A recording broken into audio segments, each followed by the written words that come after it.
students, welcome to my YouTube channel Saurabh Dandiyal Commerce Classes. In this video we discuss the remaining topics of chapter 1st, nature and significance of management. So let's start with the nature of management. The nature of management is explained as given. Firstly, the management discussed as an art. So discuss the meaning of art first. Art means a systematic body of knowledge which requires special skills, creativity and practice to get perfection. Art का मतलब होता है a systematic body of knowledge, एक ज्ञान का भंडार जिसके अंदर हमें स्किल्स, कौशल, क्रिएटिविटी और प्रैक्टिस की जरूरत होती है ताकि हम परफेक्शन, निपुणता पा सकें. उसी तरीके से आप इसके फीचर्स पढ़ते हैं. The features of art is number 1, existence of theoretical knowledge. In every art systematic and organized study materials should be available compulsorily to acquire theoretical knowledge. किसी भी आर्ट, किसी भी कला को सीखने के लिए आपको थियोरेटिकल नॉलेज होना जरूरी है और थियोरेटिकल नॉलेज आपको तब मिलेगा जब उस आर्ट के सिस्टमैटिक और ऑर्गेनाइज्ड स्टडी मटेरियल आपके पास अवेलेबल होगा. Second feature is personalised application. The use of basic knowledge differs from person to person. Thus art is very personalised concept. Art के अंदर पर्सनलाइज्ड एप्लीकेशन इसलिए बोला गया है कि आर्ट या किसी भी कला को सीखने का हर पर्सन का, हर व्यक्ति का तरीका अलग अलग होता है, इसलिए आर्ट को पर्सनलाइज्ड कंसेप्ट बोला गया है. थर्ड फीचर है based on practice and creativity. Art involves in consistence and creative practice of existing theoretical knowledge. Art based, आधारित होता है आपकी प्रैक्टिस पर और आपकी क्रिएटिविटी पर. जितनी ज्यादा आप प्रैक्टिस करेंगे, जितना ज्यादा आप मेहनत करेंगे और जितनी ज्यादा इसमें क्रिएटिविटी, नई चीज उत्पन्न करेंगे, तभी उस आर्ट के नॉलेज को आप बरकरार रख सकते हैं. अब ये तीनों फीचर्स जो आपने पढ़े, इनको हम कंपेयर करेंगे मैनेजमेंट से. On comparing the feature of art with management we find all the features of art are present in management, so we can call management as an art. ये तीनों features, theoretical knowledge, personal application और practice and creativity, ये तीनों features art के management के अंदर मौजूद हैं. किसी भी मैनेजर को मैनेजमेंट की कला सीखने के लिए थ्योरेटिकल नॉलेज होना जरूरी है. हर मैनेजर का मैनेजमेंट करने का तरीका भी अलग अलग होता है और एक परफेक्ट मैनेजर बनने के लिए आपको बार-बार प्रैक्टिस और नई नई क्रिएटिविटी की जरूरत पड़ती है. तो इसलिए ये तीनों फीचर्स आर्ट के मैनेजमेंट के अंदर मौजूद हैं, इसलिए मैनेजमेंट को आर्ट बोला गया है. अब सेकंड क्राइटेरिया इसमें पढ़ेंगे नेचर का, management as a science. Science पढ़ते हैं. पहले क्या है? Science can be defined as systematized body of knowledge based on logical observed findings, facts and events. Science, विज्ञान का मतलब होता है एक सिस्टमैटाइज्ड बॉडी ऑफ नॉलेज, ज्ञान का भंडार जो सिस्टमैटिक, सही तरीके से है, और वो ज्ञान का भंडार बेस्ड होता है आपके ऑब्जर्व फाइंडिंग, आपकी खोज पर, फैक्ट्स, तथ्यों पर और इवेंट, घटनाओं पर. अब साइंस के क्या क्या फीचर्स हैं? पहला फीचर है सिस्टमैटाइज्ड बॉडी ऑफ नॉलेज. साइंस है systematic body of knowledge based on principles and experiments. Science का जो नॉलेज है वो बेस्ड होता है प्रिंसिपल, सिद्धांतों पर, और एक्सपेरिमेंट्स मींस प्रयोगों पर. सेकंड फीचर है principles based on experiments and observation. जो भी सिद्धांत साइंस के, विज्ञान के अंदर बनते हैं, जो प्रिंसिपल्स साइंस के अंदर होते हैं, they are developed through experiments and observation. वो सारे प्रिंसिपल्स क्या डेवलप होते हैं? एक्सपेरिमेंट, प्रयोगों से, और ऑब्जर्वेशन मींस देख रेख से. थर्ड फीचर है साइंस का universal validity. Scientific principles has universal validity. Universal validity का मतलब होता है ब्रह्मांडीय वैधता. हर जगह जिन प्रिंसिपल्स की वैधता हो, मान्यता हो, तो scientific principles has universal validity and application. जितने भी साइंस के प्रिंसिपल्स होते हैं, साइंटिफिक प्रिंसिपल्स होते हैं, उनकी वैधता हर जगह मौजूद होती है, एक जैसी ही. अब ये तीनों प्रिंसिपल्स हम कंपेयर करेंगे मैनेजमेंट से. तो management has systematic body of knowledge and it has principles are developed over a period of time based on repeated experiments and observations which are universally applicable. तो यहां तक, अभी तक दोनों जो बातें हैं फर्स्ट और सेकंड फीचर्स की, वो मैनेजमेंट से मैच कर रही हैं. जो कौन कौन सी है कि प्रिंसिपल्स जो डेवलप होते हैं वो पीरियड ऑफ टाइम के आधार पर होते हैं, रिपीटेड एक्सपेरिमेंट से बनते हैं प्रिंसिपल्स, और मैनेजमेंट भी एक सिस्टमेटिक बॉडी ऑफ नॉलेज है, लेकिन जो प्रिंसिपल्स है वो यूनिवर्सल एप्लीकेबल तो है, but they have to be modified according to given situation. वो सारे प्रिंसिपल्स हमें गिवन सिचुएशन के अकॉर्डिंग मॉडिफाइड करने पड़ते हैं, लेकिन साइंटिफिक प्रिंसिपल्स हम मॉडिफाइड नहीं कर सकते। As the principle of management are not exact at the principles of pure science.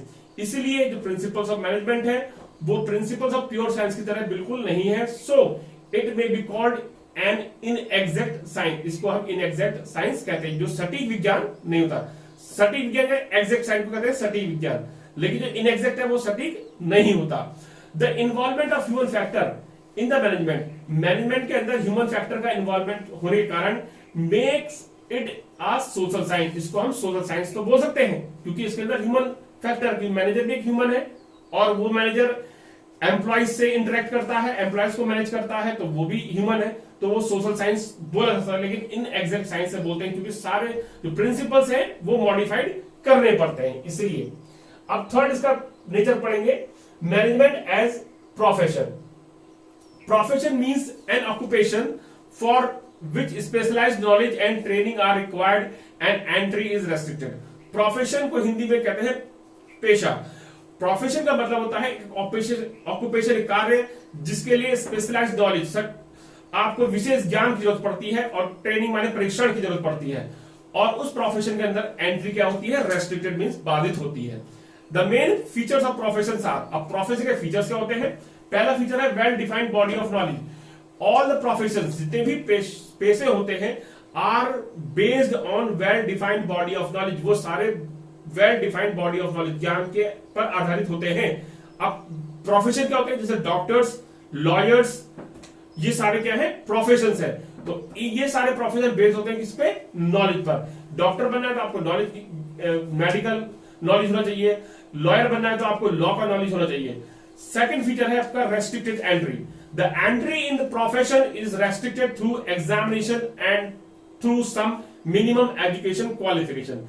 जो प्रोफेशन फील्ड है उसके अंदर जो एंट्री है, प्रवेश है, वो बाधित होता है किसके थ्रू, एग्जामिनेशन। मींस आपको उस पर्टिकुलर प्रोफेशन के अंदर एंटर करने के लिए आपको कोई एग्जामिनेशन क्वालिफाई करना पड़ेगा। जैसे कि आपको डॉक्टर बनना है तो आपको मेडिकल लाइन का नीट का पेपर आपको क्वालिफाई करना पड़ेगा। आपको लॉयर बनना है तो आपको बैचलर ऑफ लॉ की डिग्री हासिल करनी पड़ेगी, मिनिमम क्वालिफिकेशन हासिल करना पड़ेगा। अगर आपके पास ये मिनिमम क्वालिफिकेशन नहीं है तो आप उस पर्टिकुलर प्रोफेशन में एंटर नहीं कर सकते। नेक्स्ट फीचर है professional association. All professions are affiliated to professional association. जितने भी प्रोफेशंस होते हैं वो सब एफिलिएटेड होते हैं प्रोफेशनल एसोसिएशन संघ से, अपने रिलेटेड एसोसिएशन से, which regulates entry and frames code of conduct. वो एसोसिएशन, वो संघ जो होते हैं उस पर्टिकुलर प्रोफेशन की को रेगुलेट करते हैं कि उसमें कौन प्रवेश कर सकता है, और उसके कोड ऑफ कंडक्ट को निर्धारित करते हैं।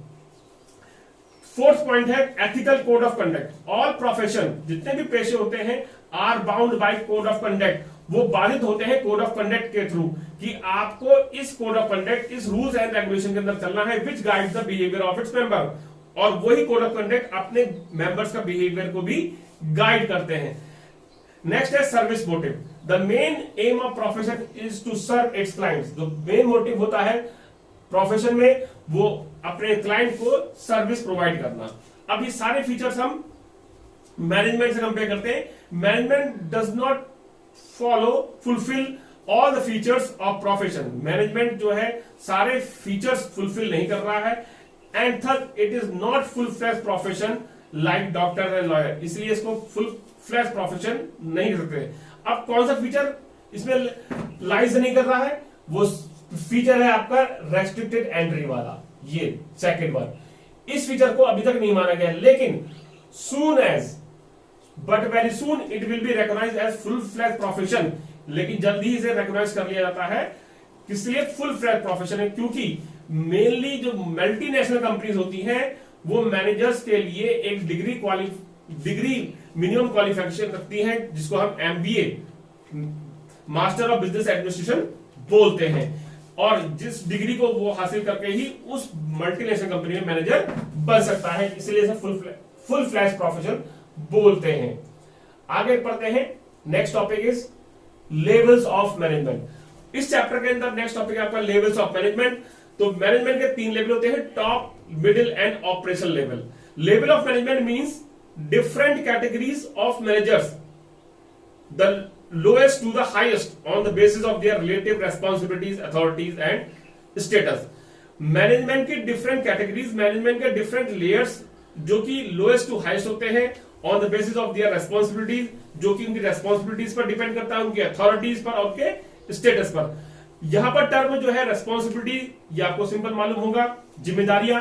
अथॉरिटी का जो टर्म वर्ड आया यहां पर अथॉरिटी, ये देखिए यहां पर AUTHORITY, अथॉरिटी जो ये वर्ड है इसका मतलब होता है पावर टू टेक डिसीजन, कि हम डिसीजन लेने की पावर कितनी होती है। तो ऑर्गेनाइजेशन के अंदर जितने भी मैनेजर्स होते हैं अलग अलग लेवल पर, उनके पावर टू टेक डिसीजन जो होती है वो डिफरेंट करती है, वेरीज होती है। और थर्ड इसमें लिखा है स्टेटस। तो इन 3 पॉइंट के आधार पर हर मैनेजर अलग अलग होता है और वही डिफरेंस उनके लेवल ऑफ मैनेजमेंट को डिफाइन करता है। इस पिरामिड के थ्रू यहां पर बताया गया है top level, middle level, supervisory और लोअर लेवल। लोअर लेवल को हम सुपरवाइजरी लेवल भी कहते हैं। अब टॉप लेवल मैनेजमेंट के अंदर कौन कौन आते हैं? The managers whose comes under the top level are managing directors, MD जिसे बोलते हैं, चीफ एग्जीक्यूटिव ऑफिसर, CEO जिसे बोलते हैं, chief operating officer or equivalent their team. वो लोग जो टॉप मैनेजमेंट के अंदर आते हैं वो टॉप ऑफिसर्स होते हैं, जैसे कि MD, CEO, chief operating officer and equivalent and their team. उनकी टीम भी टॉप लेवल के अंदर आती है। टॉप लेवल मैनेजर्स का काम क्या होता है? Functions are determine the objectives of the enterprise. ये पूरे ऑर्गेनाइजेशन का या एंटरप्राइज का ऑब्जेक्टिव डिटरमाइन करते हैं जो टॉप लेवल पर मैनेजर्स होते हैं। फ्रेमिंग प्लान्स एंड पॉलिसीज, और वो मैनेजर्स अपने ऑर्गेनाइजेशन के लिए प्लान्स एंड पॉलिसीज को फ्रेम आउट मींस बनाते हैं। असेंबलिंग ऑल द रिसोर्सेज, सारे रिसोर्सेज अरेंज करते हैं। Liaison with outside world as meeting with government officers. Liaison means होता है इंटरेक्शन, कि अगर कोई ऑर्गेनाइजेशन किसी गवर्नमेंट अथॉरिटी से मिल रही है तो उसके टॉप लेवल के जो ऑफिसर्स होते हैं वही उनसे इंटरेक्ट करते हैं। Got it? इसे कहते हैं liaison with the outside world. Second level आता है middle level. The middle level consist of divisional और departmental heads, plant superintendents and operational manager. अब ऑर्गेनाइजेशन के अंदर डिफरेंट डिपार्टमेंट्स होते हैं, उन डिपार्टमेंट के जितने भी हेड्स होते हैं या डिवीजन होते हैं, वो सारे हेड्स जो होते हैं, प्रमुख जो होते हैं, वो मिडिल लेवल मैनेजमेंट के अंदर आते हैं। मिडिल लेवल मैनेजर्स का जो फंक्शन होता है, कार्य होता है, वो होता है main task are to interpret policies of top management to the ensure the availability of resources, to implement plans and to implement policies, to coordinate all activities, ensure availability of necessary personnel and assign duties and responsibility to them। पहला काम ये होता है कि वो जो top management की policy होती है उनको इंटरप्रेट करते हैं मीन समझाते हैं। Ensure the availability of resources, ये सुनिश्चित करते हैं कि जितने भी रिसोर्सेज हैं वो हमारे पास अवेलेबल है। इंप्लीमेंट पॉलिसीज को इंप्लीमेंट करते हैं। कोऑर्डिनेट ऑल एक्टिविटीज, सारी जो एक्टिविटीज ऑर्गेनाइजेशन के अंदर चल रही होती है उनको कोऑर्डिनेट करने की कोशिश करते हैं। Ensure availability of necessary personal means यहां पर एम्प्लॉइज हो गए, वर्क फोर्स हो गया, तो ये भी एंश्योर करते हैं कि हमारे पास पर्टिकुलर डिपार्टमेंट में, हर डिपार्टमेंट में हमारे पास वर्क फोर्स अवेलेबल है। असाइन ड्यूटीज, और अपने डिपार्टमेंट के अंदर जितने भी वर्किंग फोर्स होता है, एम्प्लॉइज होते हैं, जूनियर मैनेजर्स होते हैं, उनकी ड्यूटीज भी असाइन करते हैं, उनको रेस्पॉन्सिबिलिटी भी देते हैं। ये इनका फंक्शन हो गया। अब हम थर्ड लेवल पर आते हैं। लोअर लेवल है सुपरवाइजरी लेवल। लोअर लेवल के अंदर फोरमैन और सुपरवाइजर होते हैं। इनका मेन टास्क होता है to ensure actual implementation of policy, की जो पॉलिसीज बनी है टॉप लेवल और मिडिल लेवल पर उनको एक्चुअली इंप्लीमेंट करना, काम पे लाना, एज पर द डायरेक्शंस, दिशा निर्देश अनुसार। ब्रिंग वर्कर्स ग्रीवेंसेस, और जो वर्कर्स की ग्रीवेंसेस का वर्ड यहाँ पर मीनिंग है, ग्रीवेंसेस मीन्स होता है मतभेद। तो जो भी वर्कर्स के मतभेद है उनको कहां पर ले जाना है? बिफोर द मैनेजमेंट के सामने रखना है। Maintain discipline among the workers, और वर्कर्स के बीच में डिसिप्लिन को मेंटेन रखना है। अब नेक्स्ट टॉपिक पर चलते हैं बच्चों। फंक्शंस। फंक्शन पढ़ेंगे, हमने ये पिछले वीडियो में पढ़े थे कि 5 फंक्शंस होते हैं, planning, organising, staffing, directing and controlling. इनको थोड़ा डिटेल में पढ़ते हैं। Planning means thinking in advance what to do, when to do and who is going to do it. It bridges a gap between where we are and where we want to reach.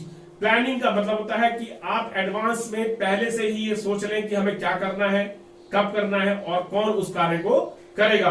अगर हम इन क्वेश्चनों का answer दे रहे हैं कहीं पर, तो इसका मतलब हम प्लानिंग कर रहे हैं। प्लानिंग ब्रिजेस मतलब ज्वाइन करती है उस गैप को बिटवीन, कौन से गैप को, बिटवीन वेयर वी आर, आज हम कहां पर खड़े हैं, and where we want to reach, और हमें कहां पर पहुंचना है, उस गैप को ब्रिजेस जोड़ती है। तो अब जहां हम पहुंचे जाते हैं तो उसके लिए हम तैयारी करेंगे, हम कैसे वहां तक पहुंचेंगे, क्या क्या चीज करेंगे, वो सब चीज क्या कहलाती है, आपकी प्लानिंग कहलाती है।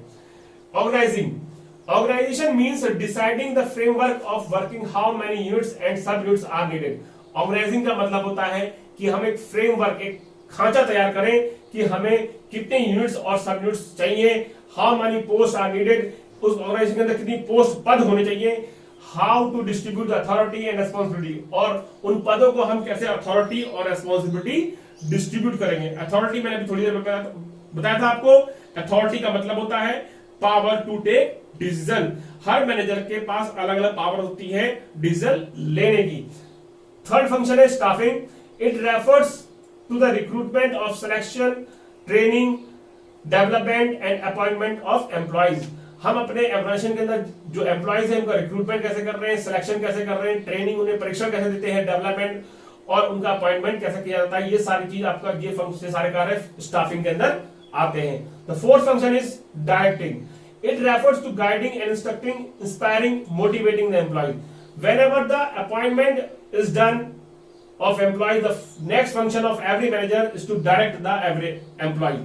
Or in direction, he guides the employees, he instructs the employee. Instruction means निर्देश देना, inspiring and motivating, उनको प्रोत्साहित करना काम करने के लिए, तो that function is called directing. The fifth function and last is controlling. Controlling is the monitoring of organizational performance towards the attainment of organizational goal. Controlling को हिंदी में कहते हैं नियंत्रण करना, और आप अपने ऑर्गेनाइजेशन की एक्टिविटीज को तभी नियंत्रण कर पाएंगे जब आप अपने ऑर्गेनाइजेशन की परफॉर्मेंस को क्या कर रहे हैं, मॉनिटर कर रहे हैं, देख रेख कर रहे हैं, ताकि हम अपने ऑर्गेनाइजेशन के गोल को अचीव कर सकें। These are the 5 functions. Now come to the next topic is coordination. Coordination is defined as synchronisation of efforts from the stand point of time and sequence of execution. Coordination को बताया गया है synchronisation. Synchronisation means होता है एक साथ रखना। किनको एक साथ रखना, एफर्ट्स, अपने कार्य को, from the stand point of time, समय पर, और उनके सीक्वेंस ऑफ एग्जीक्यूशन, और सही प्रकार उनको इंप्लीमेंट करने पर, that is called coordination. In simple words, the force of synchronising all the functions of management, वो फोर्स जिसके अंदर सारे फंक्शंस ऑफ मैनेजमेंट सिंक्रोनाइज एक साथ किए जाते हैं, and activities of different department, और डिफरेंट डिपार्टमेंट की एक्टिविटीज को सिंक्रोनाइज एक साथ इकट्ठा किया जाता है, उस टर्म को कहते हैं आप कोऑर्डिनेशन, तालमेल बैठाना। It is a concern with all the 3 levels of management. Coordination जो होता है इसका मतलब जो संबंध होता है, जितने भी लेवल्स हमने पढ़े थे, टॉप, मिडिल, लोअर, उन सारे लेवल से, as if all the levels of management are looked at together. यदि सारे लेवल्स ऑफ मैनेजमेंट एक साथ देख रहे हैं, एक साथ रखे हैं, दे बिकम अ ग्रुप, तब वो ग्रुप कहलाएंगे। And as in case of every group, और हर एक ग्रुप के केस में रिक्वायर कोऑर्डिनेशन अमंग देमसेल्फ, और उस ग्रुप के अंदर कोऑर्डिनेशन की जरूरत पड़ती है।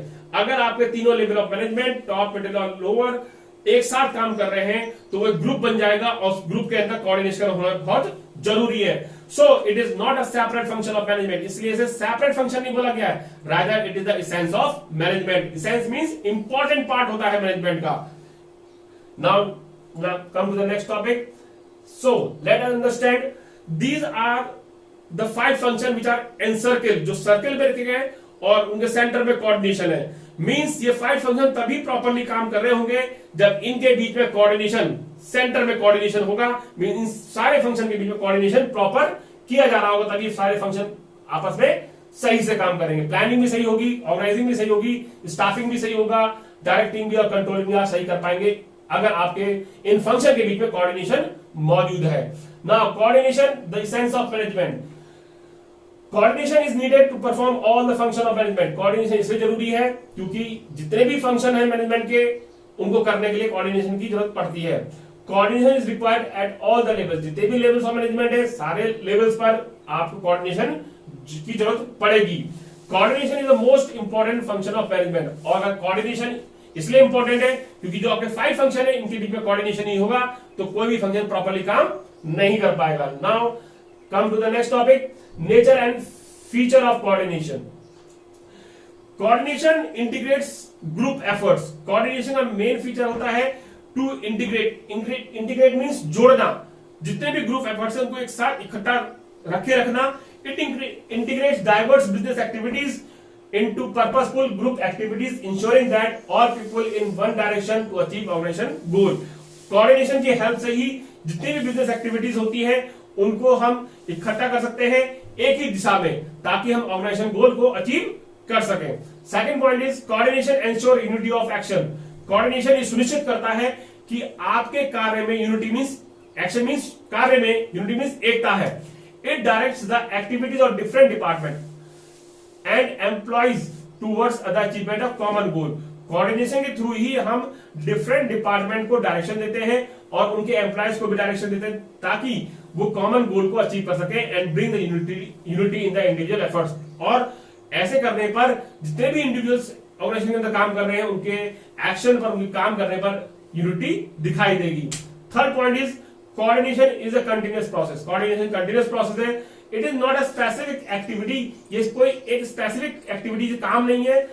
It is required at all levels in all department till the organisation continues its operation. ये तब तक हर डिपार्टमेंट पे हर लेवल पर काम करेगा जब तक ऑर्गेनाइजेशन अपना ऑपरेशन कर रहा है। ऑर्गेनाइजेशन ऑपरेशन करना बंद कर देगा तो कोऑर्डिनेशन की जरूरत नहीं है, लेकिन ऑर्गेनाइजेशन काम कर रहा है तो कोऑर्डिनेशन की आपको जरूरत हमेशा पड़ती रहेगी, इसलिए इसे कंटिन्यूअस प्रोसेस बोला गया है। Now the fourth point is coordination is all pervasive function. Coordination pervasive है। Presence, pervasive means present everywhere. It is universal in nature. It synchronise the activities of all levels and department as they are interdependent to maintain organisation balance. Coordination synchronise करता है, इकट्ठा करता है या एक साथ लाता है उन सारी एक्टिविटीज को जो सारे ऑल लेवल, तीनों लेवल पर चल रही हैं और सारे डिपार्टमेंट में चल रही हैं। एज दे आर इंटरडिपेंडेंट, वो इंटरडिपेंडेंट है होते हैं तभी ऑर्गेनाइजेशन के अंदर बैलेंस बना रहे। इंटरडिपेंडेंट मींस एक दूसरे पर निर्भर। अगर वो एक दूसरे पर निर्भर होंगे तभी ऑर्गेनाइजेशन का बैलेंस बना रहेगा। Fifth point is coordination is the responsibility of all managers. Coordination जिम्मेदारी है सारे मैनेजर्स की। It is equally important at all the 3 top, middle and lower levels of the management. Thus, it is the responsibility of all managers that they make efforts to establish coordination. Coordination तीनों level पे जरूरत होती है तो इसलिए तीनों level के जो मैनेजर्स हैं उनकी जो जिम्मेदारी बनती है कि वो सारे एफर्ट्स लगाएं ताकि कोऑर्डिनेशन मेंटेन रहे। 6th point is coordination is a deliberate function. Deliberate means सोच समझकर कदम उठाया जाता है या सोच समझकर कार्य किया जाता है, उसे कहते हैं डेलिब्रेट, सोच समझकर। Coordination is never establish by itself. Coordination खुद एस्टैब्लिश नहीं होता, rather it is a conscious efforts on the part of every manager. Conscious efforts means सोच समझकर ही कार्य किया जाता है कोऑर्डिनेशन बनाने के लिए हर मैनेजर के द्वारा। Cooperation is a voluntary effort of employees to help one another. Effective coordination can not be achieved without cooperation of group members. Effective coordination तब तक अचीव नहीं हो सकता जब तक कोऑपरेशन नहीं होगा ग्रुप मेंबर्स के अंदर। यहां पर दो बच्चों आए हैं, कोऑर्डिनेशन एंड कोऑपरेशन, दोनों को समझ लीजिए। कोऑपरेशन तो एक वॉलंटरी एफर्ट होता है, स्वेच्छा से किया हुआ कार्य। जैसे कि आपकी कोई मदद दूसरा कोई बच्चा करना चाहता है, आपकी कोई मदद कोई दूसरा व्यक्ति कर रहा है स्वेच्छा से, तो दैट इज कोऑपरेशन। लेकिन कोऑर्डिनेशन क्या है कि जब पहला व्यक्ति काम करेगा तो उसके साथ आपको भी काम करना है, दैट इज कॉल्ड कोऑर्डिनेशन। कि जैसे आपकी रिले रेस होती है तो जो फर्स्ट रेसर है जो भागेगा और वो सेकंड रेसर तक पहुंचेगा तब सेकंड रेसर भागना शुरू करेगा, तो that means there is a coordination. और कोऑपरेशन क्या है कि कोई वॉलंटरी अपने आप से अपनी स्वेच्छा से काम कर रहा है किसी दूसरे के साथ मिलकर, तो that is cooperation. Got it? Now come to the last topic, management in 21st century. आज की 21st सेंचुरी में मैनेजमेंट का क्या रोल है, क्या उसकी पिक्चर है। तो role of management in 21st century is very wide and full of challenges. जो रोल है 21st सेंचुरी में मैनेजमेंट का बहुत ही बड़ा है और उसका विस्तार भी बहुत ज्यादा है और फुल ऑफ चैलेंजेस, उसके चैलेंजेस भी बहुत ज्यादा है। Now a manager has to behave like a global manager. अब किसी भी एमएनसी मल्टीनेशनल कंपनी के जो मैनेजर्स होते हैं उनको ग्लोबल मैनेजर की तरह बिहेव करना पड़ता है with enhancing his technical skills, अपने टेक्निकल स्किल्स को इनहैंस करके बढ़ाकर, पर्सनल स्किल्स को बढ़ाकर and soft skills. Personal skills means व्यक्तिगत स्किल्स को, और soft skills means, soft skill word यहां पर जो लिया गया है वो सॉफ्ट स्किल्स क्या है, कम्युनिकेशन स्किल्स, आपकी इंटरेक्शन स्किल्स, आप कितनी जल्दी किसी को कैसे इंटरेक्ट करते हैं, ये आपकी कहलाती है soft skills. Role of manager it divided into 3 parts, like in capacity of country managers, in capacity of functional manager, in capacity of business leader। जो मैनेजर ग्लोबल मैनेजर है वो कंट्री का मैनेजर, कंट्री के manager means अपनी company को represent कर रहा है। फंक्शनल मैनेजर मींस अपनी कंपनी के अंदर जितने भी फंक्शंस हैं उनको रिप्रेजेंट कर रहा है, और बिजनेस लीडर मींस अपने देश को, अपने बिजनेस को वो रिप्रेजेंट करता है in front of other foreign companies. So I hope you understand this chapter.